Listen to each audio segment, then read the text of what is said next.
Magandang umaga po sa ating lahat. Ako po si Kuya Richard Mariano at welcome sa isa namang araw ng talakayan tungkol sa pakikibahagi ng mga kabataan sa DRRM activities.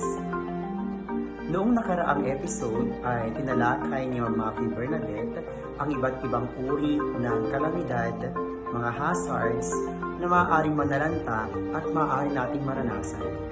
Sa pagkakataong ito, ngayong araw ay aking tatalakayin ang pakikibahagi ng mga kabataan sa disaster risk reduction and management.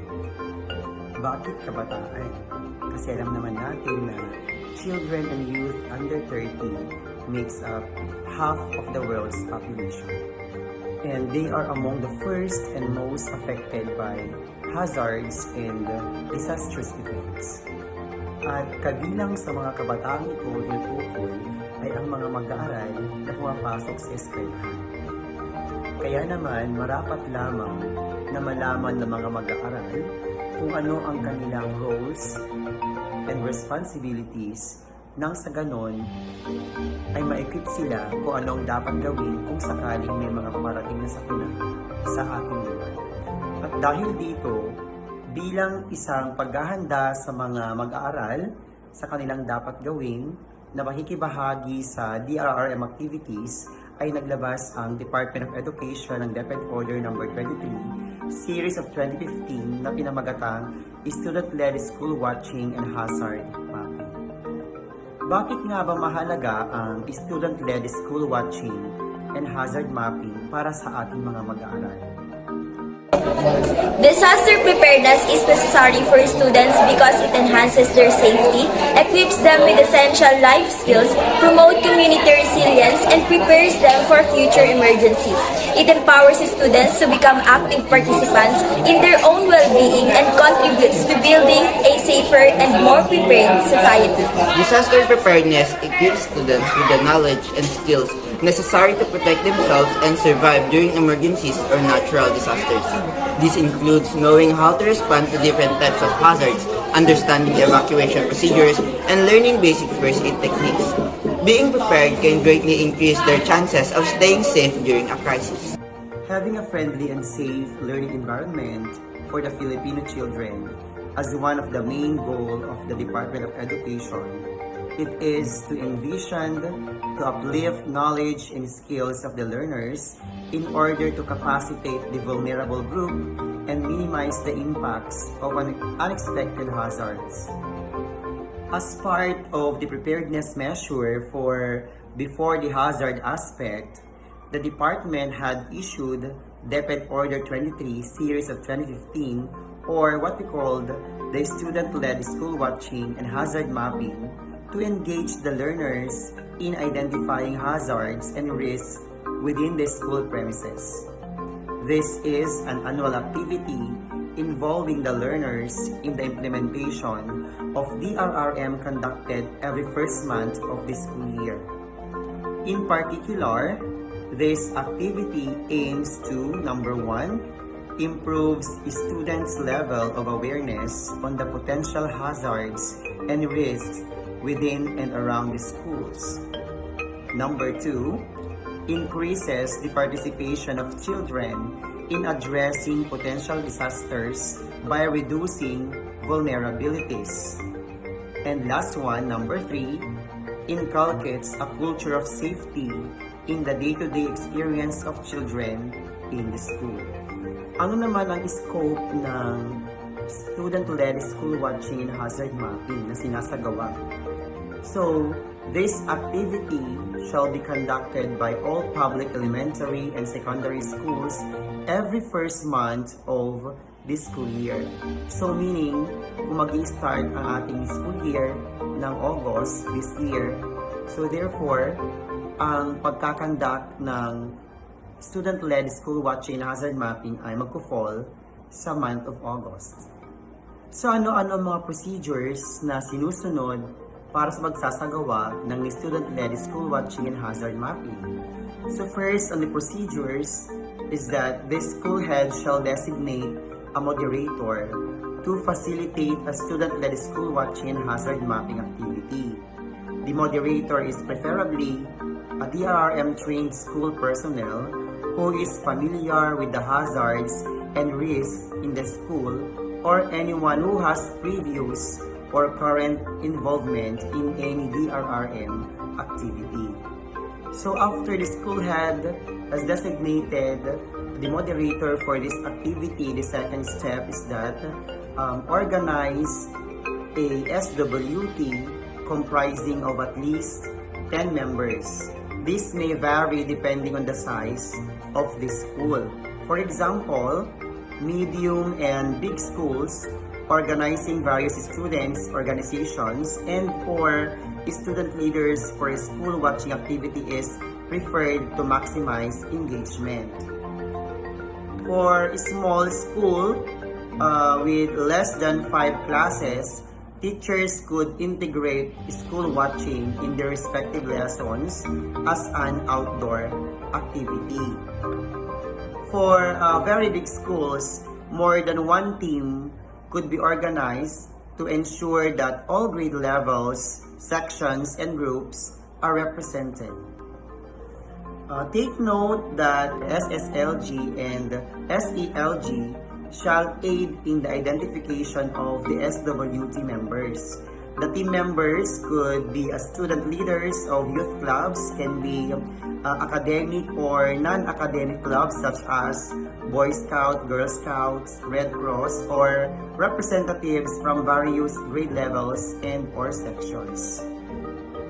The third step is that the moderator could prepare a timeline on the conduct of this activity to ensure that this will not disrupt regular school activities and classes of the school watching team members.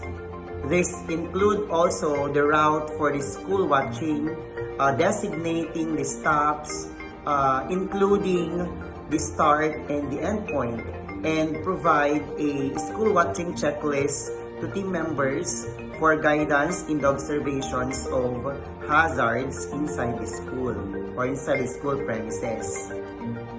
So the moderator is encouraged to redesign the process if necessary. That is to ensure appropriateness to the composition of the school watching team. After organizing and preparing the school watching team, the next step is that school watching and hazard mapping proper. So what are the different steps, what to do when students or SWT are having this school watching and hazard mapping? So the following should be followed in doing the activity. So first one is the moderator shall orient the school watching team on the background and purpose of the activity. So example of this one is a short briefing before the actual conduct of this activity. Number 2, walk through each building or classroom, offices, laboratory workshop, play area, garden, and any open area of the school. So let the students na mag-ikot sa lahat ng bahagi ng school. Then next, at each point, for 3 to 5 minutes, observe and take down notes. So let the students, the members of the SWT, to observe the environment, observe that particular classroom or that particular office for 3 to 5 minutes and take down notes whatever na makita nila doon sa lugar na yon na maaaring maging hazard sa mga estudyante at sa mga school personnel. Then next one is that you should allow the students to or the SWT to use the watching or school watching checklist hazard factors and or risk areas in the school. The team members are encouraged to add other risk factors based on their observations. Aside doon sa given na ibinigay mo doon sa checklist, let also the students to add other factors na nakita nila na wala doon sa checklist. So it does mean that the moderator should ensure that all the SWT members have pen and notebook while they are roaming the school premises and taking down notes of all the things na makikita nila doon sa mga classrooms or buildings. So after the school watching activity, ano lang next na gagawin? You're going to process the information noted with the moderator as the lead. So hindi lang basta-basta pagkatapos magkaroon ng checklist is wala tayong gagawin. So we are going to process all the information na take down notes ng school watching team. So from the student-led school watching and hazard mapping activity, makikita natin kung gaano kahalaga ang involvement, ang partisipasyon ng mga kabataan, ng ating mga mag-aaral, ng ating mga learners tungkol sa disaster risk reduction and management. Sila ang kaakibat natin para kahit papaano ay maibsan, kahit papaano ay maiwasan at malaman natin kung ano ang dapat natin gawin kapag mayroong paparating na mga sakuna, may mga paparating na mga hazards or disastrous events. Kasi hindi lamang po sa within the school premises mahalaga or nagtatapos ang partisipasyon ng mga kabataan tungkol sa paghahanda sa anumang sakuna, kundi kung ano man ang natutunan ng ating mga kabataan sa loob ng eskwelahan sa activity na ito ay pwede nilang dalhin ang kanilang kaalaman na ito sa kanilang sariling community nang sa ganon ay ma-inform din nila ang kanilang mga kasama doon sa kanilang komunidad. And as part of processing the information na take down notes ng SWT natin, we can use cartolina, pens, crayons, colored papers, or any drawing materials na dapat ibibigay sa mga SWT to map and plot the identified hazards and or risk areas in the school. Para malinaw, ipa-plot nila kung saang area nila nakita ang mga hazards or ang mga identified na risk areas doon sa school. Then, after they have plotted all those risk areas and hazards na nakita doon sa school, then discuss the plotted hazard areas in the map and then finalize the hazard map and prepare for a presentation to the SPP. So the next activity to be done is reporting, submission, and information dissemination based on the plotted risk areas and hazard doon sa loob ng school. So the moderator shall coordinate the presentation and submission of this document to the school planning team. The SSLG, the SELG, shall present the results of the school watching and hazard map to the school planning team. Then, after the presentation of the school map or the hazard map of the school, the hazard map should be reproduced and posted in different areas of the school, preferably in all buildings. That is, to inform the students, the learners inside the school, kung saan yung mga dapat nilang iwasan na lugar nang sa ganon malayo natin sila sa mga hazards and mga risk areas. As part of the monitoring and evaluation of the activity, the Division DRRM Coordinator is responsible for conducting ocular visits and document, if possible, the conduct of this activity.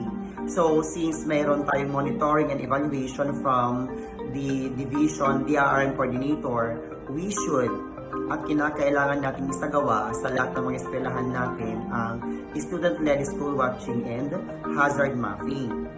Moreover, the Division DRRM Coordinator must note the implementation issues like what went wrong, the difficulties encountered, among others. And this must be submitted as reports to the DRRMS. And the reports will serve as input to succeeding policy development initiatives. Ang pakikilahok dito ay may isasagawa din namin sa aming komunidad at tahanan dahil alam na namin ang mga bagay na maaaring makapagdulot ng disgrasya sa tao. Aside from the activity or the student and school watching and hazard mapping activity under DepEd Order number 23-2015, we have other frameworks that support the participation of students or children and youth in the DRRM. So that is known as the Sendai Framework for Disaster Risk Reduction and Management. So it prioritizes action and targets that directly relate to the rights and well-being of children and the youth.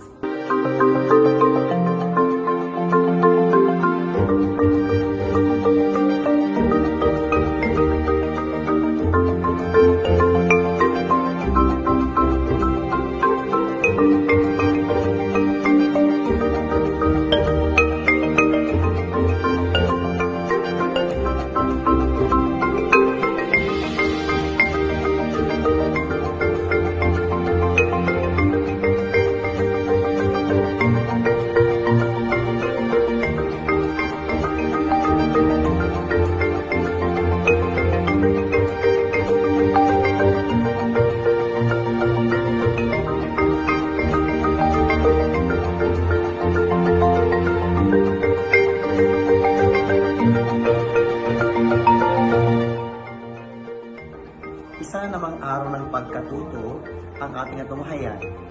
Kaya naman, lagi niyong tatandaan na ligtas ang may alam. Maraming salamat.